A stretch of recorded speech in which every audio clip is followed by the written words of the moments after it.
Programme में एक बार फिर खुशामदीद। इजराइल के हवाले से तो चलें, ख़ास तौर पर बात तो हो रही है लेबनान में जो कुछ हुआ, इवन सीज़ फायर के बाद भी, तो आपको लगता है कि वहाँ भी जैसे खबरें आई थी कि वाशिंगटन में मुज़ाकरात हो रहे हैं, तो ये मामला भी शायद हल की तरफ जा रहा है? देखिए, कोशिश तो है, लेकिन इजराइल की पूरी कोशिश होगी कि ये मुज़ाकरात कामयाब ना हो, क्योंकि अगर मुज़ाकरात कामयाब होते हैं तो उनको अपनी आवाम को बहुत सारे जवाब देने पड़ेंगे जो उनके लिए बहुत मुश्किल है, और वो इस वक्त इस सूरत हाल में नहीं है कि वो इसका जवाब दे सके।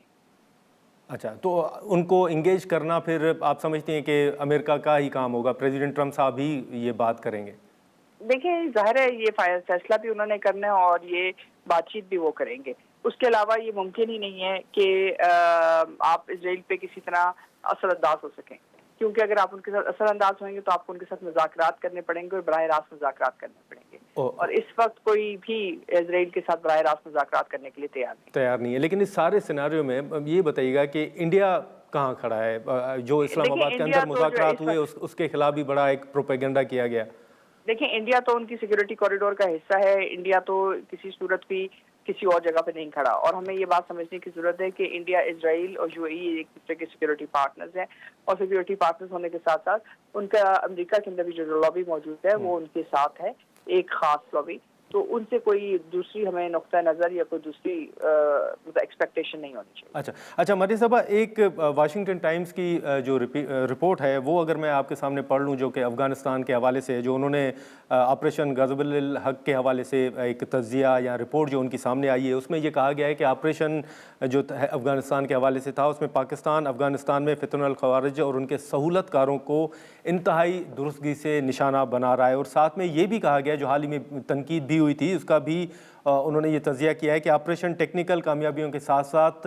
सिविलियन आबादी के कम से कम नुकसान को यकीनी बना रहा है। ये वाशिंगटन टाइम्स ने तज़्ज़िया किया है। तो आप ये जो सारा मामला है अफ़गानिस्तान के हवाले से, इस पर क्या कमेंट करेंगे? देखिए, जो मामलात हैं वो सबके सामने हैं, और ये पहली दफ़ा है कि न्यूयॉर्क टाइम्स ने कोई साफ बात की है, क्योंकि वरना तो न्यूयॉर्क टाइम्स हमेशा पाकिस्तान को मौजूद इल्ज़ाम ठहराता रहे। हकीकत यही है कि जब तक अफगानिस्तान की सरहद मुस्तहकम नहीं होती और वहाँ से दहशतगर्दी के लिए इस्तेमाल नहीं होगी, तभी जाके इस खत्ते के अंदर इस्तेकाम आएगा। और इस वक्त पाकिस्तान की भरपूर कोशिश यही रही है कि ये जो तमाम तर कोशिशें हैं वो सिर्फ और सिर्फ एक तरफ चलें, और वो यही है कि इस खत्ते के अंदर अमन हो, और यही है कि इस खत्ते के अंदर कोई इस किस्म की सूरत हाल ना बने जिससे अफगानिस्तान की सरजमीन दहशतगर्दी के लिए मुस्तकबिल में इस्तेमाल हो, क्योंकि और ना ही अफगान हुकूमत उसकी कुछ बनाई करे। इसके साथ साथ ये बात भी दुरुस्त है कि पाकिस्तान अफगानिस्तान के अंदर कोई रजीम चेंज नहीं चाहता। हम सिर्फ ये चाहते हैं कि अफगानिस्तान की सरहद महफूज हो और वहाँ की आवाम और उनके जो हकूक हैं उसका फैसला उनकी हुकूमत ने करना है, लेकिन पाकिस्तान के खिलाफ दहशतगर्दी को बतौर एक तरीका हर इस्तेमाल ना किया। चलें, ठीक है मारिया साहबा, बहुत शुक्रिया आपका वक्त निकालने का। गुफ्तगू आपने सुनी, और पाकिस्तान ये भी चाहता है कि अफ़गानिस्तान की ज़मीन जो है वो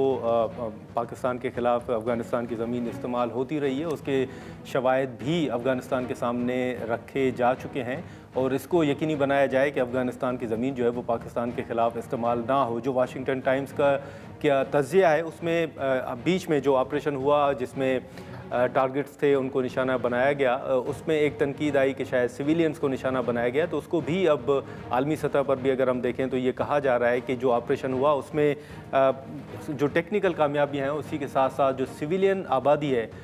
उसको यकीनी बनाया गया है कि कम से कम जो है वो उनको नुकसान पहुँचे। तो अब इस हवाले से ये तमाम जो रिपोर्ट्स हैं वो भी सामने आ रही हैं, और ओवरऑल जोहर सलीम साहब और मारिया सुल्तान साहबा की गुफ्तगू, जो कि ईरान और अमेरिका जंग के हवाले से अब जो सिफारतकारी के हवाले से कोशिशें हो रही हैं उस हवाले से आपने गुफ्तगू सुनी। हम यहाँ पर एक मुख्तसर सा ब्रेक लेंगे, और ब्रेक के बाद मुल्क के अंदर जो पाकिस्तान तहरीक इंसाफ के साथ मुज़ाकरात के हवाले से बात हुई, फिर PTI के मुतालबात थे, खान साहब की सेहत, उनको अस्पताल शिफ्ट करना, उनसे मुलाकात के हवाले से, और फिर जो सलमान अकरम राजा साहब की एक वीडियो जिसमें वो खासे जज्बाती नज़र आ रहे हैं और अपने इस्तीफ़े के हवाले से भी बात कर रहे हैं। तो यहाँ पर एक ब्रेक लेंगे, और ब्रेक के बाद नईम हैदर पंजोता साहब हमें ज्वाइन करेंगे और इस इशू पर उनसे गुफ्तगू करेंगे।